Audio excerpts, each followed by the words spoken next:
Le pendule intérieur. Alors, le pendule intérieur, c'est une petite pépite pour moi. C'est vraiment le petit plus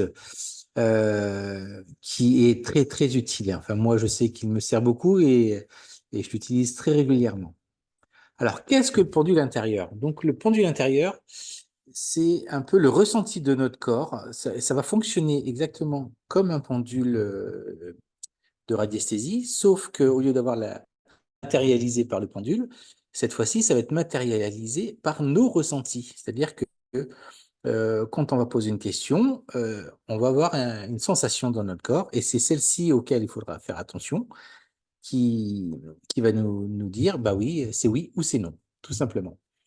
Donc, ça fonctionne avec vraiment notre ressenti. Alors, ça peut être au niveau du ventre, au niveau de la poitrine, au niveau du plexus solaire. Moi, je le fais souvent, je le fais debout parce que cette méthode, elle fonctionne très bien pour moi. Je suis debout et c'est comme ça que j'utilise mon pendule intérieur. Alors, comment créer une convention avec son pendule intérieur? Alors, dans un premier temps, l'idée déjà est de créer, pour créer cette convention, il faut déjà se connecter à soi. C'est-à-dire qu'il faut se concentrer un minimum. On essaye de se trouver un endroit calme dans les premiers temps pour qu'on puisse avoir notre convention. Moi, après, à force de le pratiquer, on peut le pratiquer dans n'importe quelle condition. Mais dans un premier temps, on se met dans un endroit calme et tout, on prend une respiration profonde, pardon, et on se concentre sur ses sensations internes. Ensuite, on va poser une question simple et évidente. Alors, moi, quand je le fais debout, j'ai mes bras le long du corps, et par exemple, la question, on demande une question dont on connaît la réponse. Par exemple, quel est mon prénom? Est-ce que mon prénom est Étienne, par exemple? Et là, mon corps va avoir une action. En général, ma convention chez moi, quand c'est oui, je penche en avant. Et quand c'est non, mon corps bascule en arrière. Donc voilà, on peut comme ça poser différentes questions. Et ce qui est important, par exemple, est-ce que je suis un homme? Donc, normalement, si ça fonctionne, mon corps se bascule en avant. Mais je vais toujours rechercher la question contraire pour confirmer le oui. Est-ce que je suis une femme? Et là, dans ce cas-là, mon pendule, normalement, bascule en arrière.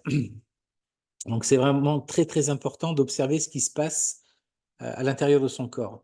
Euh, Quand on aura le oui, alors ça peut être, je vous dis, debout, ça fonctionne très bien. Après, c'est vraiment très subtil hein, quand on a ces sensations au niveau du corps, du dos ou des choses comme ça, au niveau des organes. Donc ensuite, on va créer notre convention. Donc après avoir observé tout ce qu'on ressent dans notre corps, et ben après on saura déterminer quand on ressent ça, c'est telle chose, et ben ça veut dire que c'est oui. Et au contraire, quand on ressent cette chose-là à cet endroit-là, c'est non. Donc moi, en l'occurrence, quand je suis debout, si mon oui, il va être en basculement avant et le non va être en basculement arrière. Alors quand utiliser le pendule intérieur? Alors, il va être utile pour prendre des décisions. Quand on hésite sur plusieurs options, on peut poser une question au pendule intérieur. Est-ce que cette décision est bonne pour moi? Et là, et toujours reposer la question contraire. Est-ce que cette décision est mauvaise pour moi? L'avantage, c'est qu'on aura toujours les deux sensations.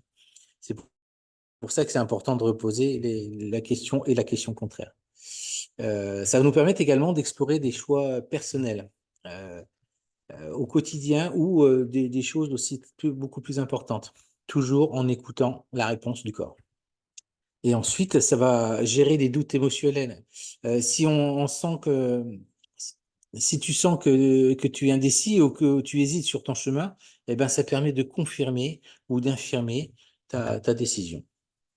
Voilà pour le pendule intérieur.